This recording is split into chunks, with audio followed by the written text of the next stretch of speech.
Hello and welcome to a special edition of the GH Media Spotlight. I am James Lott Jr. here on JLJ Media, my online network, where GH Media Spotlights are my #1 shows on this network.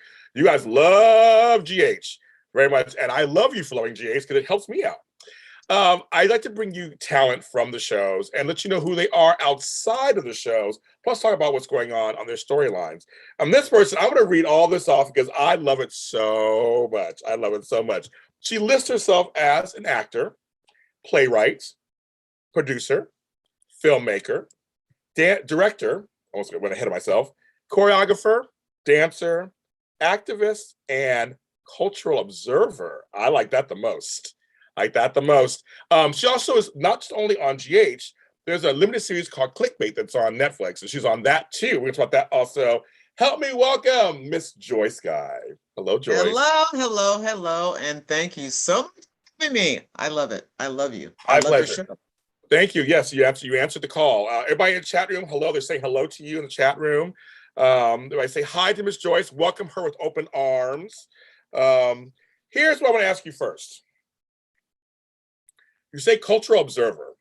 I really am what that means for you. To me, well, I gotta give that props to my friend. I have a friend in LA, Charles Reese, and so I appropriated that title from him. And because I guess the cultural observer comes from as an African American woman, it's just watching the evolution of the history of our people in this country and just being in tune to that politically and socially. On a lot of the work, because I've also written solo pieces, and a lot of those solo pieces are based on my cultural observations of seeing, where we are in this country, where we're going, what's happening. And so that's why I gave myself the title of cultural observer, because I feel like, as an actor, especially as an actor, we have to observe everything, but not just the acting part, but also, we got to be active in what's happening in this country, and and it's okay to make comments or to be vocal about what's going on. So that's where I embrace that title. I want to ask you a question because like myself, I'm a writer also. I'm a writer and producer and all this stuff. Are you a sponge? I am a sponge. Yeah, I am. And I think if that's what you're talking about, that we absorb everything that comes at us and take it all in, and then we got to purge, and we got to filter, but then we got to purge. We gotta, in some way or another, whether it's taking, doing, in my instance, our individual projects or my individual projects outside of, the TV and film work, that's how I purge, from being a sponge. That's how I, purge whatever comes into me. What was your last solo show? What was that about?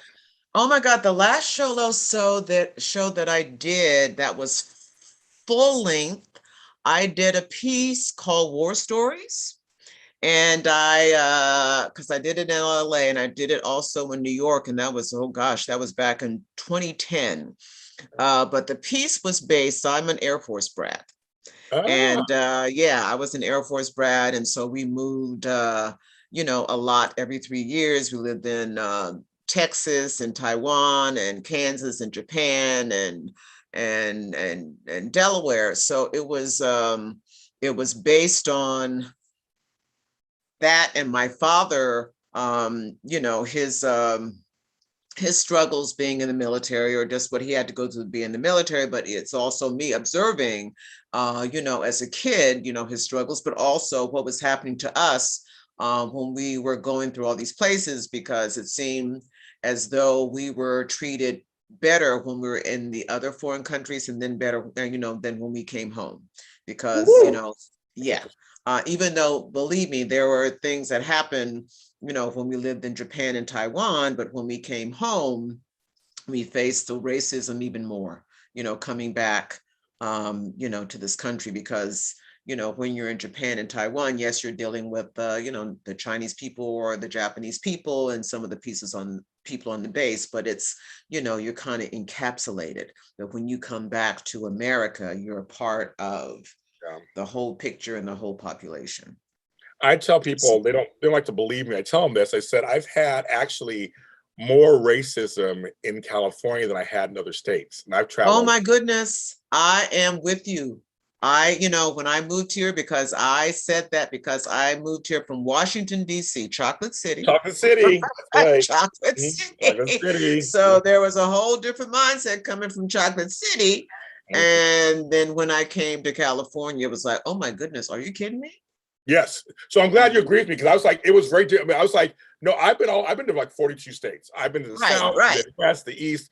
And not saying it hasn't happened those places, but I'm just saying that it's more so out in the open here. Exactly, here. And I totally agree with you, because I came here, I'm like, okay, I'm gonna come out, and I didn't, really work for a year because I wanted to get back on my feet financially.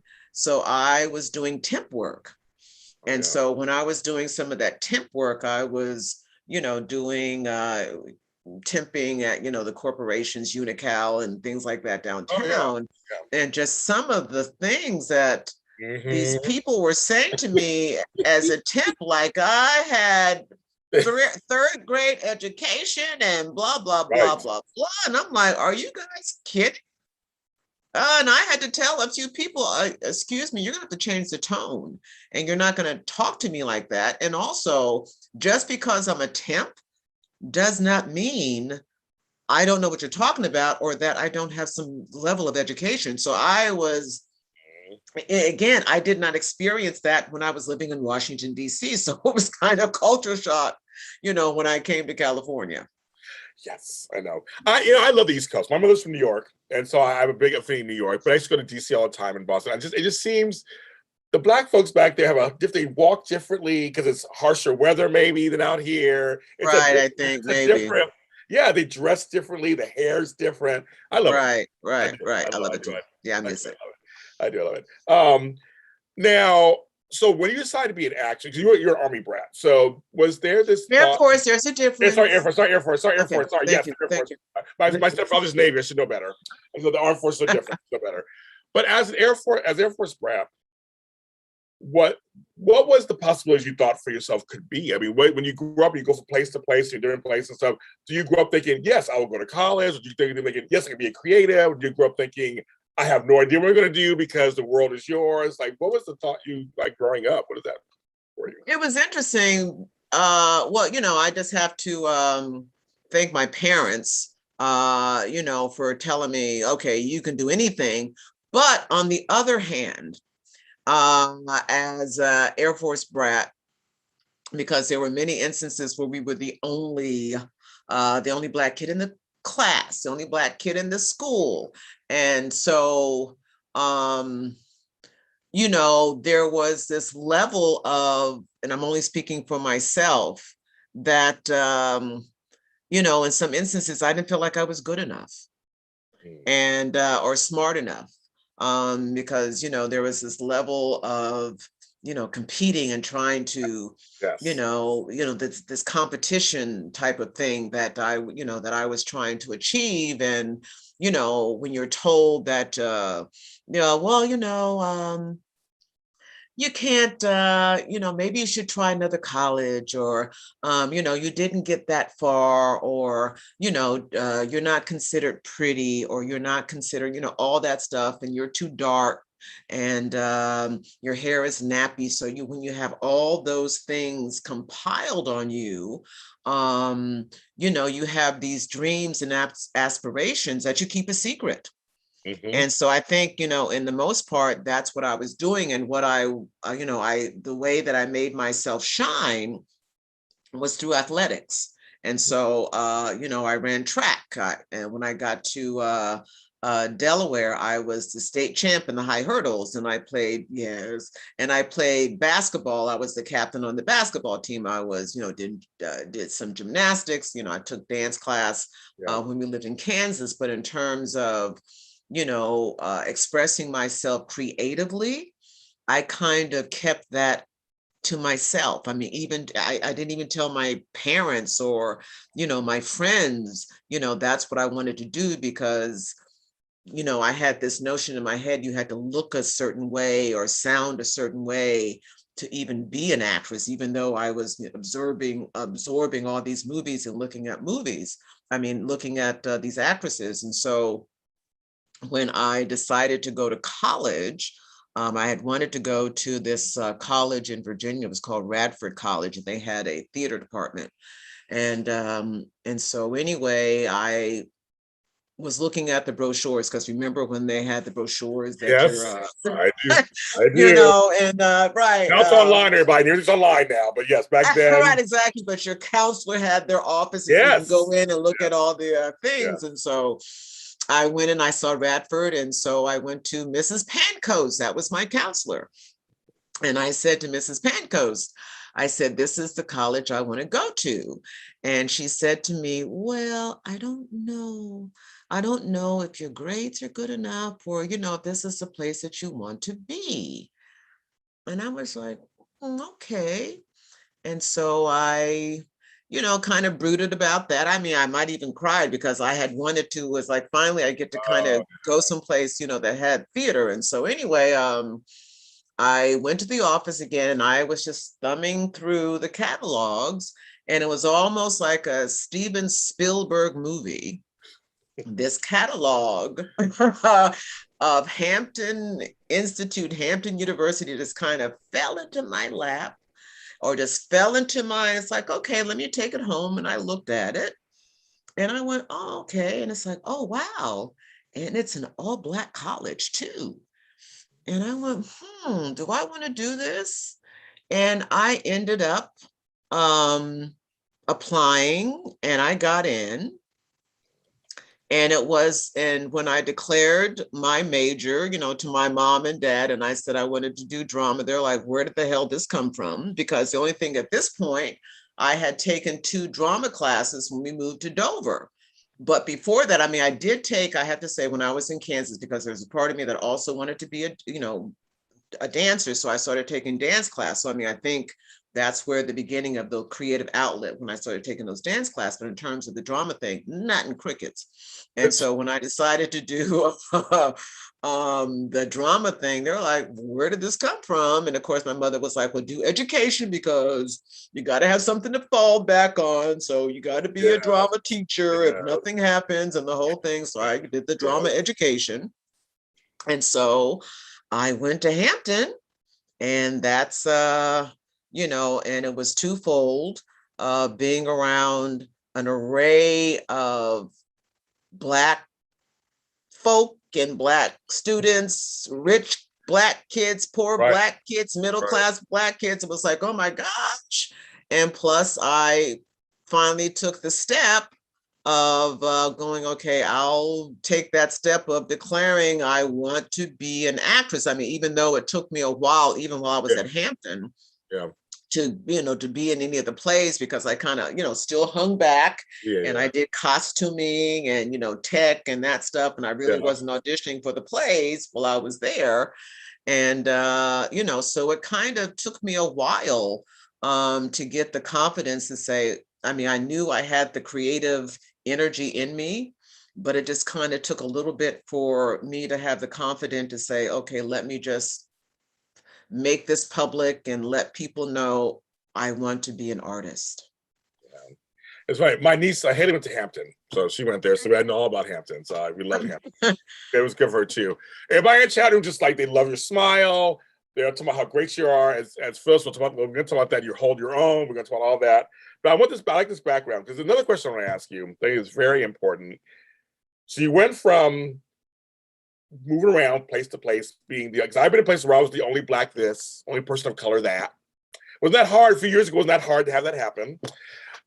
Some things have changed, not completely. So how was it for you to then suddenly go into an all Black situation? So you're going from like the inverse of like being one of some to being part of the majority. What was that like for you?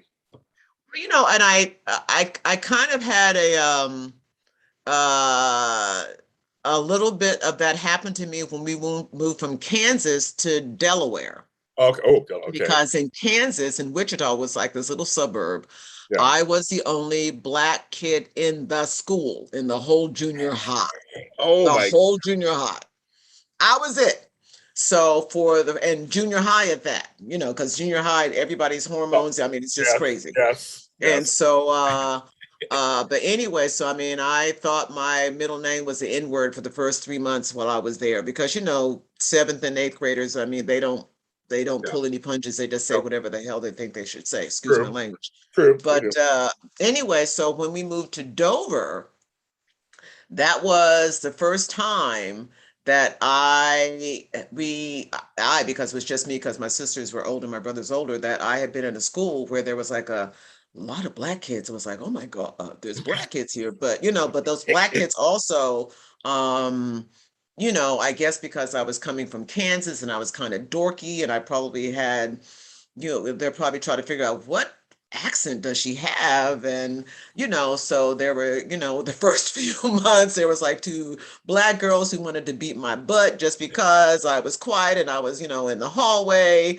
And they didn't, I mean, the boys made fun of me because of my clothes, because I was making my own clothes and stuff like that. So, I had that kind of rude awakening coming to Dover, being around those Black kids. Yeah. And then when I again started doing athletics and I was okay at it, then it was like, okay, she's cool. And so they kind of let me alone. But moving to Hampton, and it was refreshing again, because I saw, again, you saw some of the students whose parents were bringing them to school in their limousines, and you saw some kids. Oh yeah, because you had this array of, Yeah. different Levels, I guess. levels of, these Black kids. And so my roommate, because we all had roommates, and so I forget my roommate, she was from, I think, God, Debbie, where was Debbie from? But but anyway, just but staying in the dormitory and just being around these young Black women, it was almost like a breath of fresh air, because I didn't feel like I had to compete Yes. There you go. anymore. I felt like, even though I was coming from, because I kind of felt still fish out of water, Yeah. because, in Black culture, which I learned being at Hampton, or I mean, a little Yeah. bit at Yeah. Dover, Yeah. Yeah. is Yeah. that, Yeah.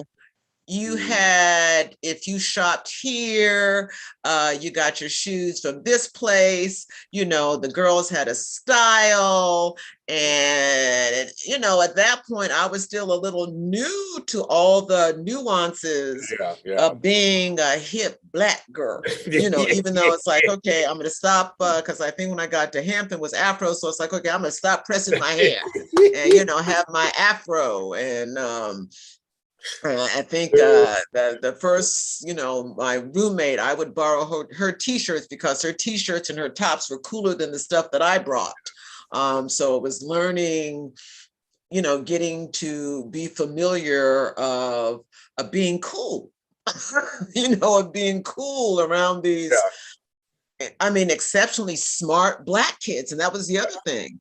It's Yeah. like, these the students at Hampton were incredibly smart people, and they knew about jazz, and they knew about different types of music. And and the kids from New York, I mean, they dance a little smoother than the kids from DC. So it was, it was just seeing all these different Black people Yes. in one place all Yeah. at one time.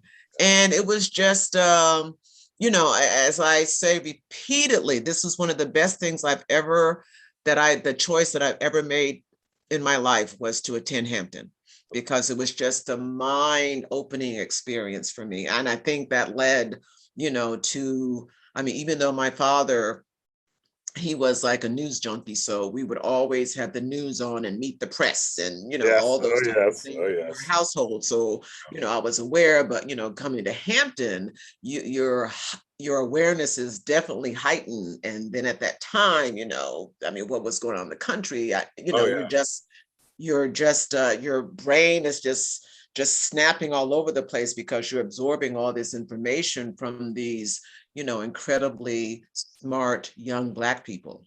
Yeah. That's very cool. No, I know. I like people to know that we are not just this one thing, one size fits all. Nope. There are Nope. all kinds of Black folks, just like any other folks. There's Right. there's all kinds of. Exactly. Uh, Right. I just do love that. Okay, folks, we'll talk GH. We're gonna talk GH now. They're all resonating with your story. They're all just like, it's sad she's dealt with bad on both sides. It always hurts when it comes from people. They're all on your side of this when it just must be tough. But I'll tell you something. Like her, like many of us, we go through it. It just makes us kind of. It's stories for us. And luckily, we're creative. You and I are creatives. We can actually express. Right. And whether it's through dance or through acting or music, we can actually tell them and get it out. There are some folks who never come out of it, and I always feel bad for those folks. But Right. I do too. Yeah, I do too. But she went through it. She's fine. She's doing okay. She's doing okay. I'm okay. She's okay. Okay. So Phyllis Caulfield came on. Like, I mean, it was like a quiet. She's somebody from Nina's past. That had to do with her. Oh, like this quiet little thing. Now, I'm assuming you tested with Markchester, the wonderful Markchester. You know what? As a matter of fact, I have to say I met Markchester in person. Oh, okay. For the first time, and just like, yeah, but no, I mean, this is such a great story. Tell it. Yeah, I mean, just a great story. Because my agent, I got an email, one morning and said, I submitted you for General Hospital. And Markchester, he saw an episode of Animal Kingdom that you were on, and he liked it. And but he, there's his role for this Phyllis Caulfield. I think at that point it was only 2 episodes or something. Yeah, 2 episodes or something like that. And he wants to see, more of your work. And Joyce, you haven't updated your reel. You got to update your reel, and you got to get it together and send this to Mark, by, tomorrow. And I'm like, oh, okay, okay. I mean, but I said, but I have my reel. She said, Joyce is not current. You had some other stuff that should be on your reel that you don't have in your reel. You did, I didn't come in. You have that, it should be on there. So anyway, so I called the guy who does my reel. And I'm like, okay, Paul, can I got to put together, and I just like, let me look at my resume, let me go this, and just like, can you find, this show and that show and that show, and put together the reel? He's like, and I forget, there was one, I think I did, it was something with Jim Carrey. I did an episode of Kidding with Jim Carrey, and it's like, okay, Joyce, it's HBO, just like, I'm gonna have a hard time finding that one, because I'm like, okay, just like, okay, but find something. And so anyway, so Paul is like hunting around because, he has a library, but there's some stuff that he, that he doesn't have everything in his library. So he's like hunting around for all this stuff. And so anyway, so, he puts together a reel, and he sends it to my agent, and he's like, okay. And I said, no, Paul, that first one that you put on there, I look ugly. Just like, on that show, they wanted me dorky. So we're not putting that first. We're going to, we're going to put something else first. We can't put that first. And my agent's like, well, Joyce is fine. I said, no. We got to put, I know it's Jim Carrey, and I know, but it's like, we got to put something second, because on this one, they had me looking busted. I am not going to send my reel first thing on there looking busted to Markchester. So that ain't going to happen. Nope. So anyway, so we changed it back up. And so I got it to him, I think the next day, but I think even before I sent it him to the next day, and that day, no, I sent it to them. I'm just trying to think, because I sent it to them, but I think before I sent it to them, Mark had sent the episode to Frank Valentini. Oh, okay. And he said, Let's just hire her. Oh, wow. Wow. Let's just hire That her. don't happen very often, folks. Don't you know that don't happen. It does not happen. It does not happen that often. It just doesn't. It just doesn't. It just doesn't. And so I was like, really? Nope. And I mean, they got my Real. updated reel, and they hired me before they got the updated. I mean, they were able to see it, but Frank Valentini had made the choice. Okay, I loved her on that Animal Kingdom, and she was brassy and bossy and all that stuff, and let's go ahead and hire her. And they hired me without me having to audition. And again, as you say, that does not happen often. No. Especially as they call us journeyman actors. You know, right. we go through the process. Yeah. Yeah, so that's how that happens. A network show, especially too, usually network. And General Hospital at that. Yeah. You know, because we're trucking down to Prospect Studios to I was because I think this was, I'm just trying to think. It was okay, so it was after the pandemic. So it would have had to have been a self-tape. So yeah. So it would have been one of those things where I would have had to go on self-tape and send that in. But Frank and Mark, but as Mark said, when he retold the story, he said he had gotten about 200, 300 submissions. And he happened to be just watching one of his favorite shows, The Animal Kingdom. And that's when he saw me cutting up. And and that's how that happened. Well, Mark, I know Markchester personally, and I know him professionally. Oh, good. Yeah, nicest man in the world. Seriously, he's been on the show several times over the years. Oh, actually, good. Because of him, because next week's our 6-year anniversary next week of the show. I interviewed him. Some folks may know this was like 6-7 years ago. I interviewed him with a co-host. He gave me his cell phone number. He was like, "James, when you start your GH show, give me a call." This is Hollywood. I'm thinking, this is Hollywood. They all say, you will do lunch, whatever. Exactly. Right. I started my show and I wanted guests. And so I called his email. It's like, "James, man, yes, okay.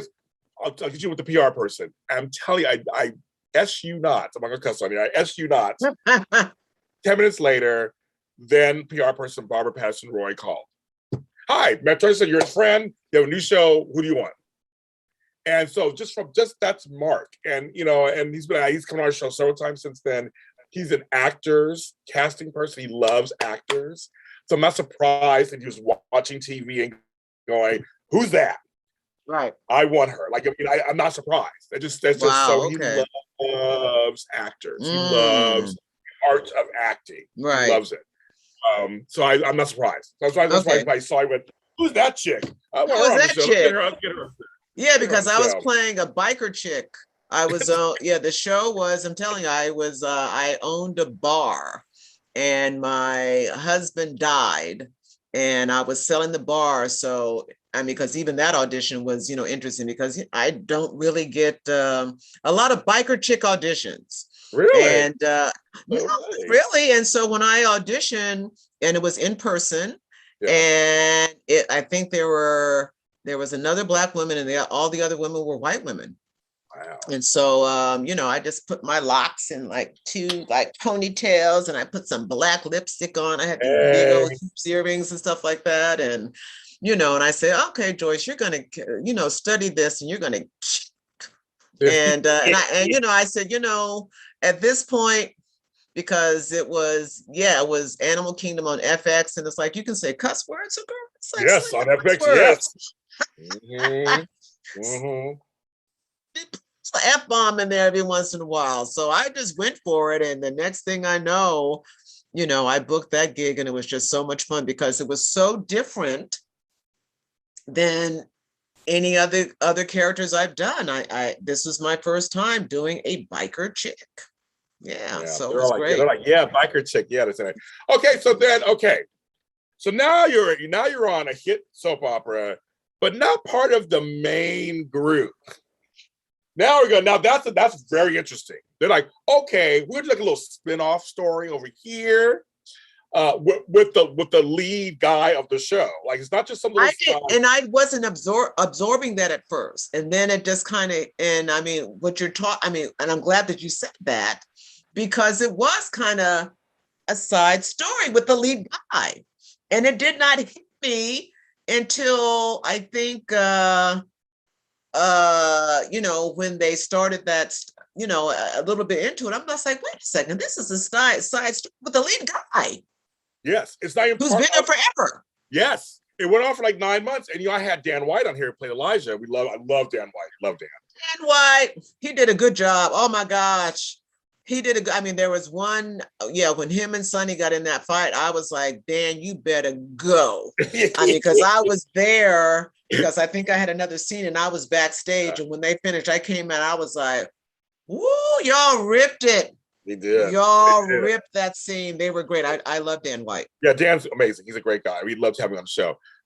Yes. Okay, so you're in a side story that's a major story. It's getting lots of attention too in the press, in the soap press, getting lots of attention because this character is supposedly dead. He's playing a whole other character. Then they give you a husband. They get riff. Yeah, husband. It's like, yeah. Got a husband. I got a husband. Got a husband. But then also people would stop through.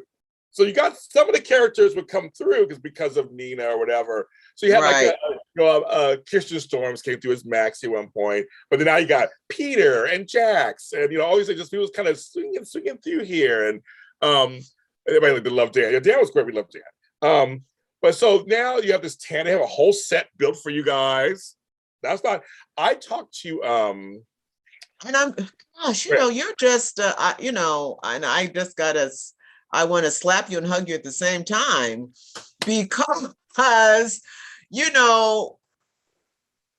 I talk about that, you don't think other people are observing that, and I think I said that to a friend of mine when I was talking about it. I said, they even gave us our own set. The Tano, that's our own set. I said, that's huge. It is. That's big. Well, I was friends with the late Christophe St. John, of course. Wow, okay. And he said to me one time, he goes, James, I realized as a Black performer on a soap opera, when they gave Neil Winters on YR his own office, that was a big deal. Like they hadn't done it before. So I thought for you, and his storyline was mostly Black folks with Maurice Bernard. Right, exactly. Hello. Seriously. I was like, and they already have other Black folks on the canvas, like my buddy Donnell Turner and all them. They're doing their stuff. But this little side storyline was mostly Black folks in a small town. Maurice, right. Maurice. The lead actor in this small town. And I know. It's just unheard of. Right, unheard of. Everyone in the chat room, everyone I've talked to, the storyline was controversial. It's finally kind of coming to an end now. It's coming to a new alliteration. It's coming to something coming up next. Right. But for this little time period, there are folks who hated it and folks who loved it. Right. Because I would go through some of my stuff and I would get, can we end this? He needs to go back to being Sonny. We're tired of this. How long is it going to be drawn out? And then I had people that's like, what? We skipped through your stuff because we're tired of it. And I'm like, okay. But then my sister, my oldest sister, who's been watching the show for 25 years, 25. And she's like, you know what? Y'all spice stuff up. When that storyline came along, it got spicy because, as you said, the same thing that you were saying, they were bringing in just like Jax. Yeah. And then somebody else would come in from Port Charles. Yes. And she said, ooh, she was like, okay. She said, it's getting juicy. I'm like, I can't tell you nothing. But she said, it's getting juicy. I said, I know, it seems to me. But she said, that little off story in a different town kind of spiced GH a little bit.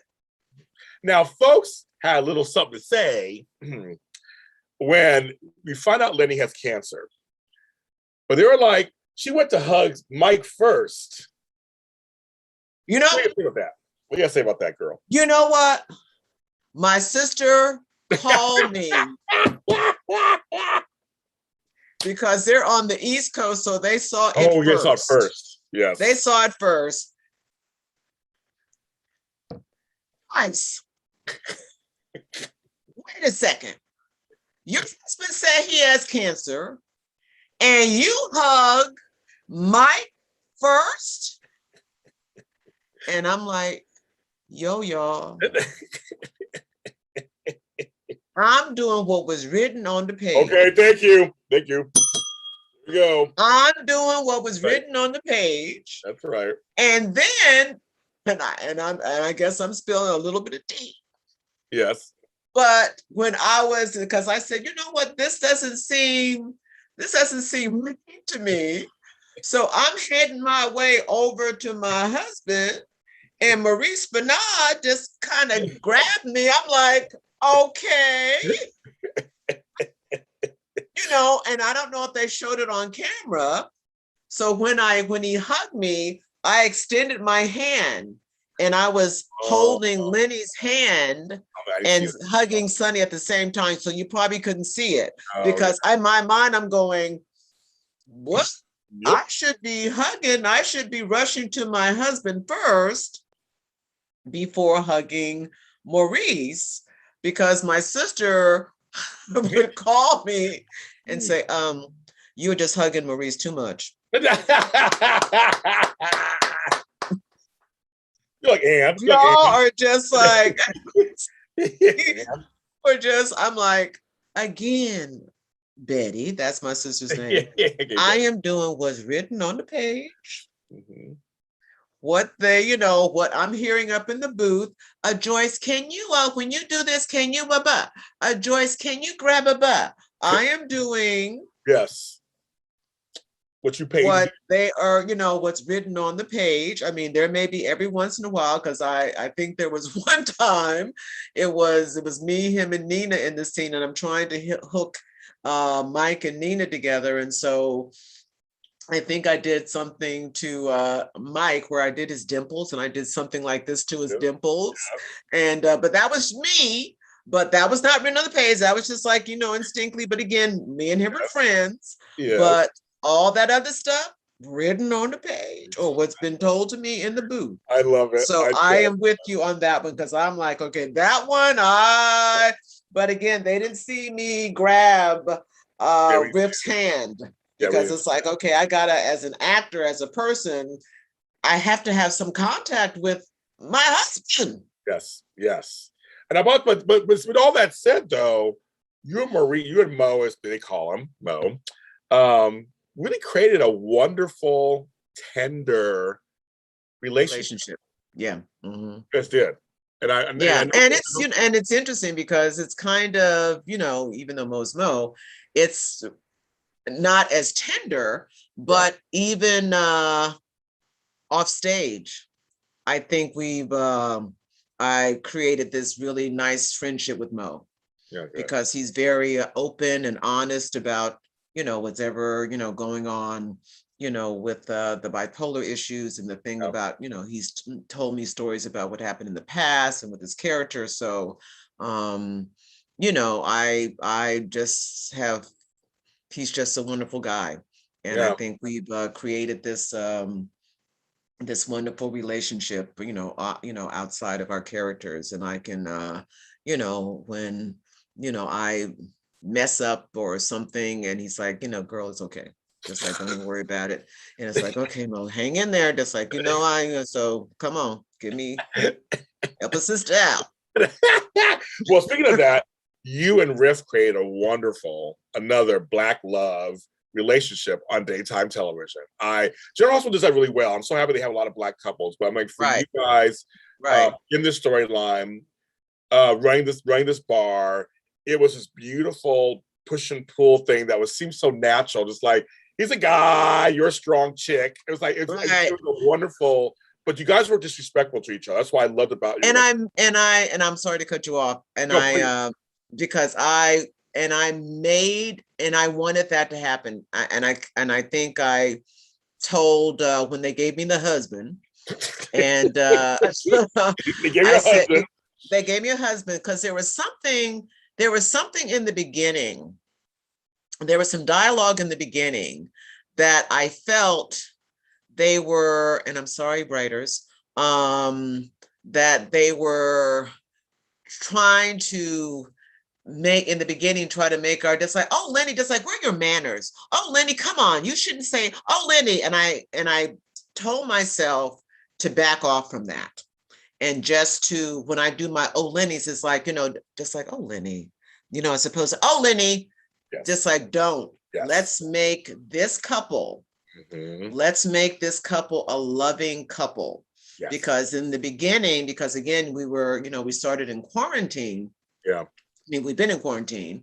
Yeah. And so in the beginning, I think, Riff and I both, because I had never met him before. I had seen him before a long time ago at commercial auditions. And because I remember Riff had this mustache and he was like, this Tom Selleck looking tall guy. Okay. And just like every once in a while, I think maybe once, and of course he probably doesn't remember, but I remember everything. I think they may have paired us up in a commercial audition a long time ago. But so anyway, so, it was kind of like, okay, I have a husband, I don't know this guy, so how, what am I going to do? And so, and I remember, and I forget because I remember it was when Mike, it was in the beginning, it was this in the dialogue, it was something that's like, Lenny was out all night looking for him, and we had the scene together where he gave me a cup of coffee. And so when he gave me the cup of coffee, I said, okay, forget it. Yeah. I'm going to grab Lenny's hand, I'm going to touch him.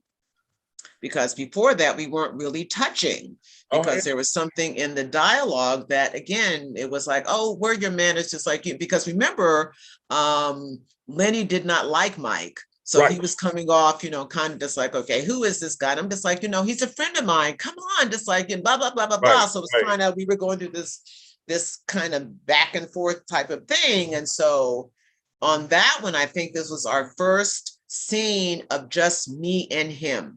And I said, you know what? I'm going to touch him. Yeah. I'm going to grab his hand. And I think at one point, I think I even did something like this to his face. Yeah. Because Riff probably could have, I don't know what his viewpoint was, but I said, I'm going to make this a loving couple. I don't care what they say, but I'm going to make it so that me and my husband, yes, we may have differences of opinion, but in the end, we're going to be this loving couple. It worked. And because not bickering at each other all the time. Right. And because of that, the beautiful work you both did, and Maurice too, and Cynthia, right, when he died. Yeah. The whole sitting outside, and just like the character was so content and felt the love of you, and then you come back outside, there he is. And Mike, finally you come out, woo, your work was good. It was real. No, it was real. Because and I'll tell you another crazy story. Please. Because I was I'm just trying to think, whatever was going on in my life, because I think because I'm still having to move, so I was having to move out of my apartment, and just like, so I was having 50 things at one time going at me. And so anyway, and it, because during this course of time, I really like Riff. I mean, he's a nice guy. I mean, really nice guy. As I said, a little weird, but I mean, just like now, it's a nice guy. Just like, okay, I love country music. Okay, Riff. Okay, sure. Okay, and, sure. But he was like an EMT. So it's like Riff is a wonderful, amazing, wonderful person. So I got to like him. So anyway, so the day that we were doing his scene, because there was a scene where I go out when we're having tea, and then they decided to do the two scenes back to back. Yeah. Oh, dang. And so anyway, so that was, June. So anyway, so we rehearsed the first scene where we're, having, where I'm bringing him the tea and we're talking. And then, Gary, he said, okay, let's rehearse the second scene. And so I hear the stage manager go, hold on a second. We couldn't hear Joyce and Riff when they rehearsed the first scene. And we're like, okay. And so anyway, they said, give us, let's take a 15-minute break. So they took a 15-minute break. They came back from the break, and the stage manager said, okay, they're still checking the sound. And so, we're just kind of waiting around, checking the sound and stuff like that. And so anyway, so the stage manager, Frank, we see Frank come down, and he goes up to the booth or whatever. And he's there for about 40 minutes. So, we're just kind of still on set, just kind of, waiting around. I mean, because that never happens. And so anyway, so Frank comes down and he says, well, there's a sound problem. And the tech guy, now mind you, let me go back, it's about 4 p.m. And so anyway, he said the tech guy won't be here for about another hour or so. So we're going to close production for today. Okay. And we're going to come back and shoot this scene on July 30th. Now, this is like June.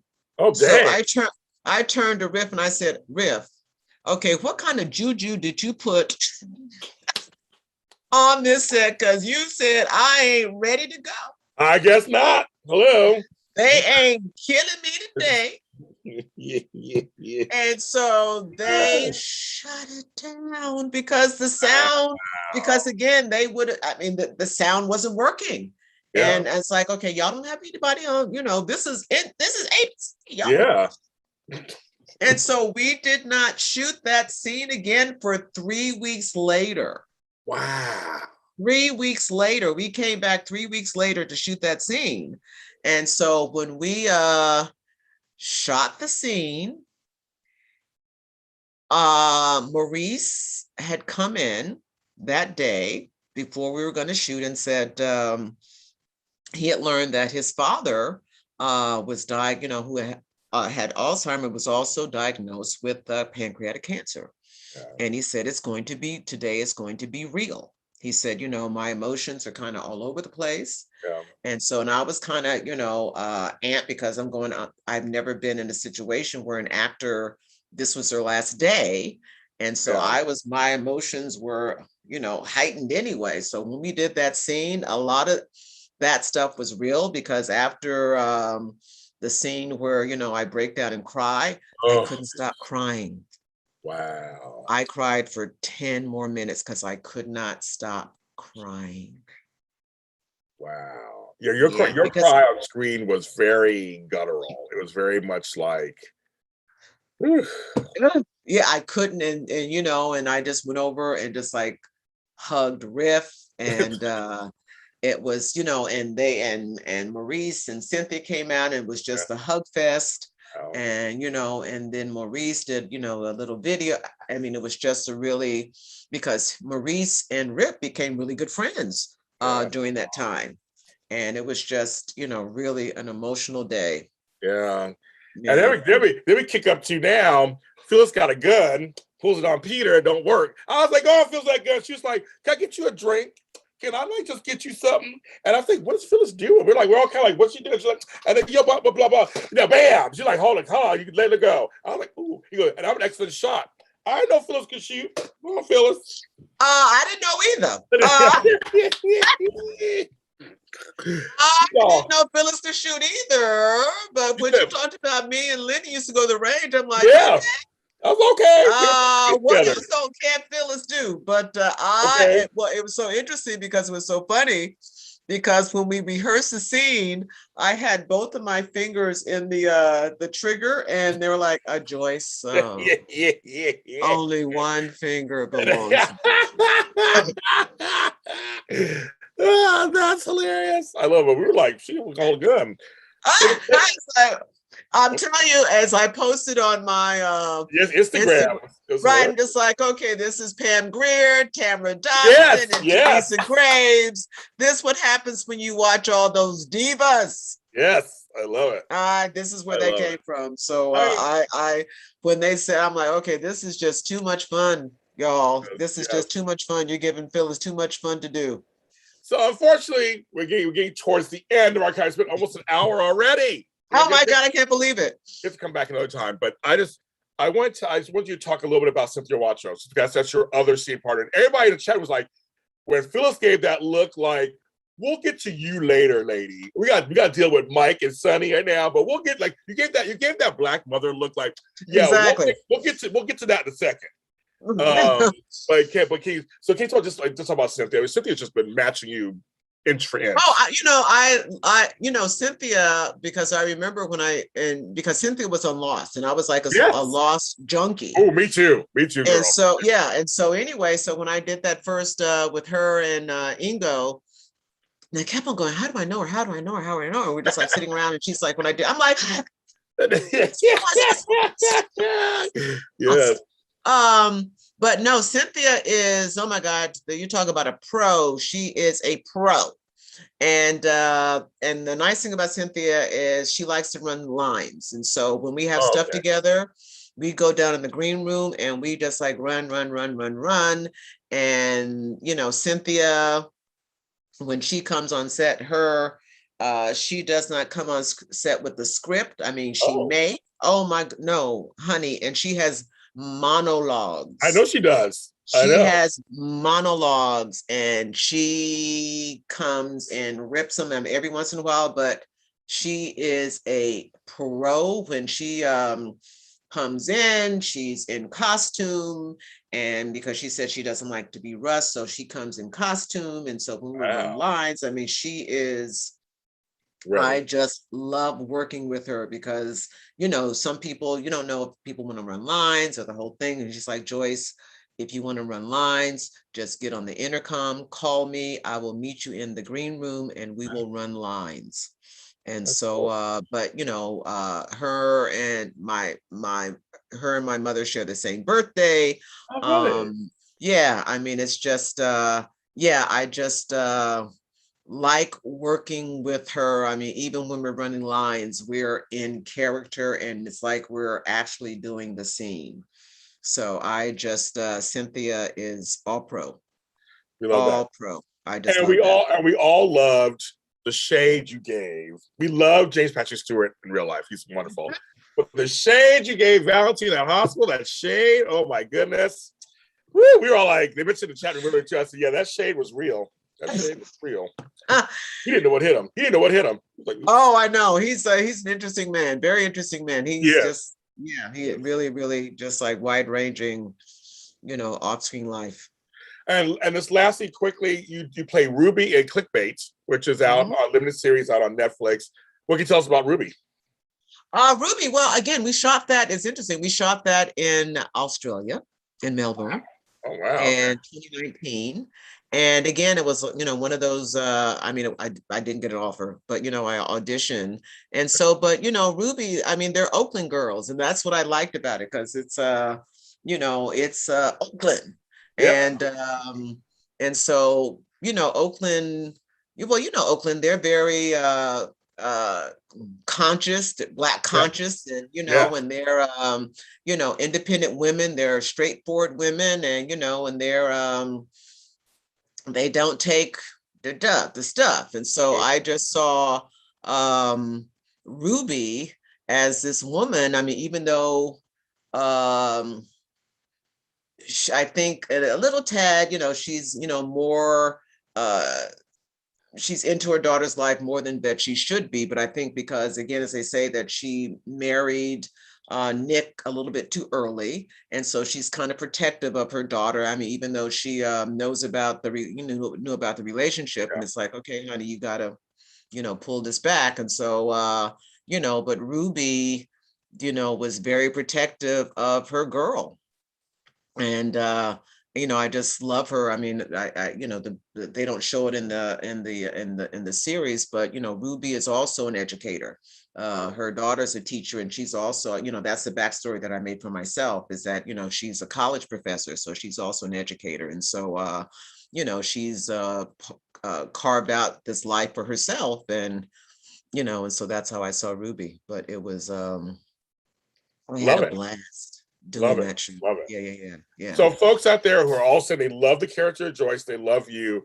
We have to keep watching. We don't know what's going to happen. Is she coming back to Port Charles? We have no idea. You got to watch the show. But you are now a friend to the show, a friend to me. Thank you. Any projects you have you want to promote, you can come on here and promote them. Okay, thank you. I am here for you. Thanks for your time today. Thank you so much for your time. And you can follow her at the Joyce Guy on Instagram. As we can follow her. She posts a couple pictures from General Hospital on there, so you'll see her on her face and everything. The tunnel's burnt down. So what does that mean? The tunnel's burned down, and anybody, can I plug something? One thing, yes, please, can I just plug something real quick? If those people that are in Los Angeles, I am choreographing 7 guitars. Ooh, okay. At the Noise Within, and it opens in November, and it's directed by Greg Daniel, and so it's a Noise Within, and it's the August Wilson Police piece, 7 guitars, that originated with Viola Davis and Keith David, and so anyway, I'm doing a production of that. I'm not in it, but I'm choreographing the production, so I'm really having a great time doing that. That's my plug. I'll put that in the thing too. So I just wrote it. Cool. That's very good. Thank you. Everyone out there, GH Spotlight here is on JLJ Media, my network that I own. Yes, it's my network I own. So go ahead and like us, subscribe, comment, follow, share this interview with anybody to see this. I want to thank in advance all the GH groups on Facebook and on Twitter who just support us and support the shows and support her, the talent that's on here too, and supporting them. So please support. The arts are very important, people. The arts, support the arts, whether it's music, dance, writing, acting, does not matter. The arts are just very important to us. Okay, so the arts are